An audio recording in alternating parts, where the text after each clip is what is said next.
All right, everybody, back on the Enclave. Got the key here. This was the original one.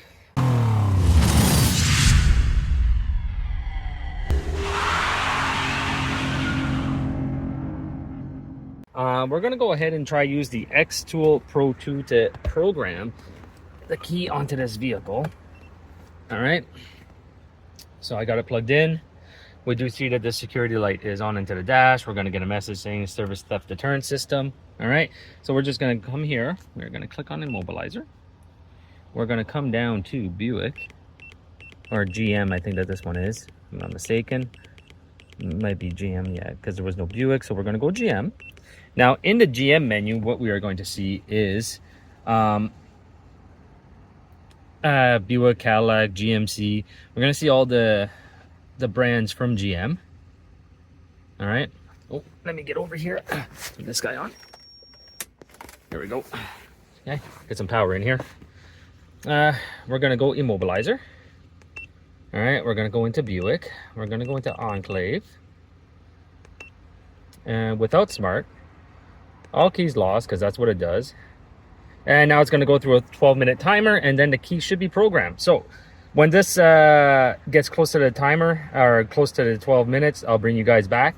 The light might go out before that, so I might be able to show it to you guys, I might not. All right, so I'll bring you guys back once this gets closer to the 12 minutes. You guys, where we're at the 2-minute mark, and I'll bring you guys back in a little bit.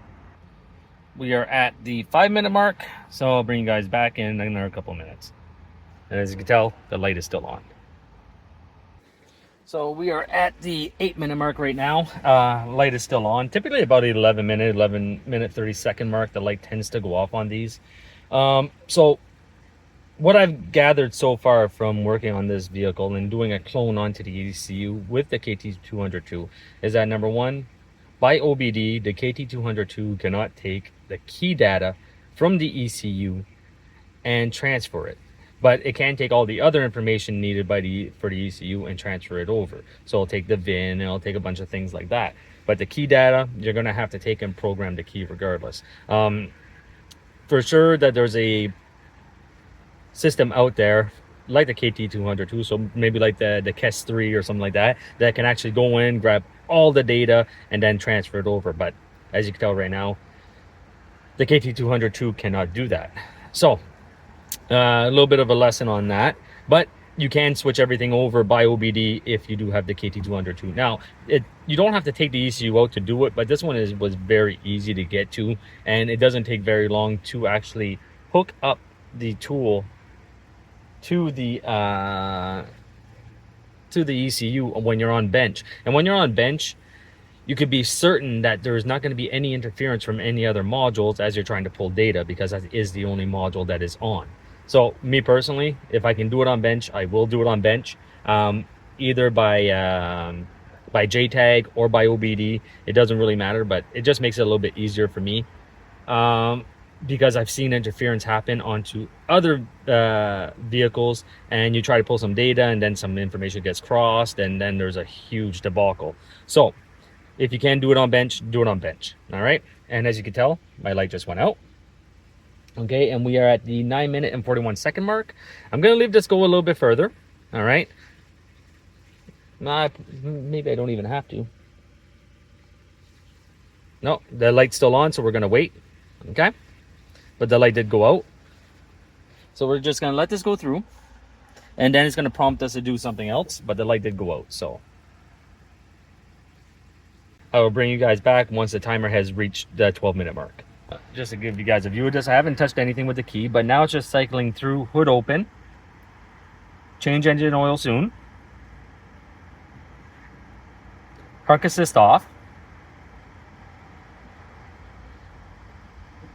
hood open. So now we're not seeing that theft deterrent message anymore. All right. So it would be safe to say that we can actually take and just, change it. But I literally have like 40 seconds left. So I'm going to wait till it hits that 12-minute mark. All right. So now it says insert key and switch to on, then off position for 5 seconds, then remove the key. So now what we're going to do is that we're just going to take and turn off the ignition. Sorry about that. I put you guys down wrong. I was supposed to put down the scanner. We're going to disconnect the tool because we don't need that anymore.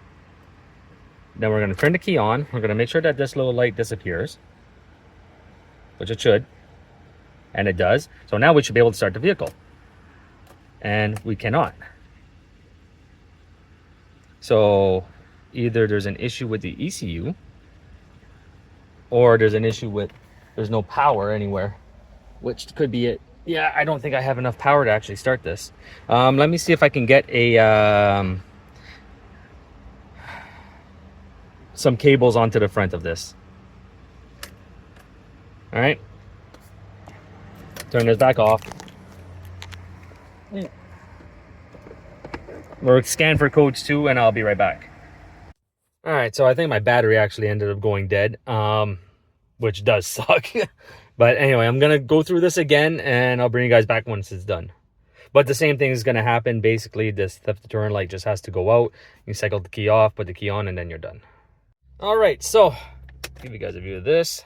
The key is now programmed to the vehicle. I had to redo everything. For some reason, it's telling you to go through a 12-minute timer, but you actually have to do the 30-minute if you're going to do one key. I'm guessing if you're going to do more than one key, you can do it with the 12-minute, but with the 30-minute, when you're doing one key, you have to go through the 30-minute process, which is what I just showed, but times 3. All right, so give you guys a view of this. The little security light should go out. It does, and the vehicle does start. All right, so I'm going to get a scan tool. I'm going to check for codes, check engine codes anyway, and we're going to see if there's anything on there, all right? All right, let's get the XTOOL booted up here. I haven't taken this one out in a little while. Mainly because on videos, there's a lot of glare. Okay. Engine sounds good. Gonna throw it in reverse. Shift's okay.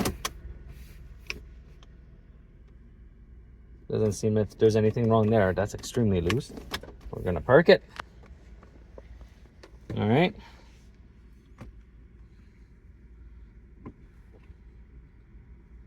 Seems to be the RPM's a little bit off. It's jumping around a little bit, which I'm not liking too much. When I first started it, there was a small little misfire. All right.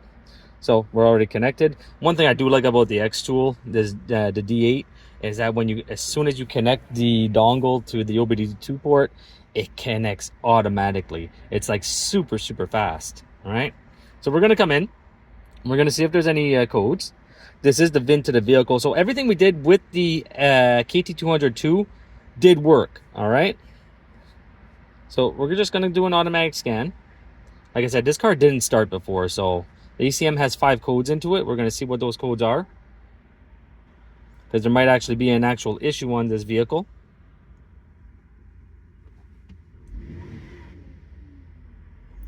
Because the codes that were coming out before were timing codes, which I did not like. And there was also codes for the fuel rail pressure sensor and fuel tank pressure sensor, I think it was. So there might be other issues on this vehicle, okay? But it does have a newer PCM into it, okay? The check engine light's not on, even though there are codes into it. So they might all be in history.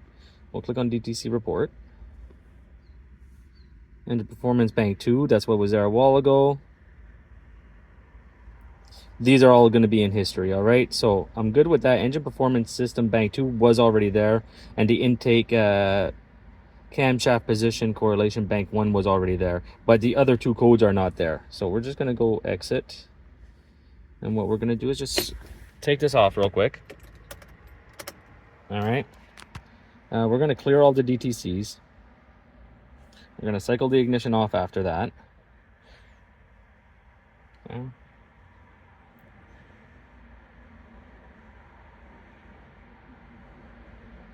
So see, even sometimes having a tool that says it's going to do the job, it didn't actually do it. I had to resort to the old school method of programming the keys on this vehicle. Okay. DDS is driver door, I'm guessing. Yeah. Cancel, don't really care about that. We're going to cycle this off. Come back. The vehicle starts nice. Okay. We'll come into the ECM. We'll come back up to diagnose. But the information that was in the ECM might have been from the old ECM too. Don't forget, I pulled everything out of the old ECM, right? So we're going to read DTCs, diagnostic trouble codes, specific DTC, and we're going to see none found, okay?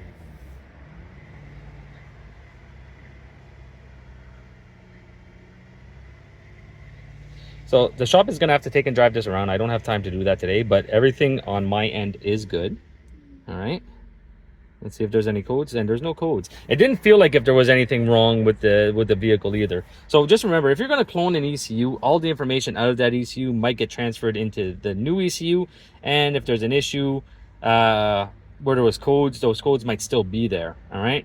So from what I could tell, this car is fixed on my end. I got called because it wasn't running, or wasn't starting, I should say. And besides that, there's not very much more that I can do personally with this vehicle. If there was other issues with sensors and stuff like that, that's nothing on me. It's the vehicle that has a fault. So if you get called onto a car, so what I'm trying to say is that if you get called onto a car and the car was not starting, and you get that car started, your job is done. Anything else that is related to other issues like check engine lights, ABS lights, or anything like that, that's none of your concern, because that's not why you got called. You got called to get the car started. And that's what it is on this one with me. So from what I can tell, I am not getting any codes. I'm happy with that. All right. And that's it on this one. Hope you guys enjoyed it. And as always, I'll see you guys next time.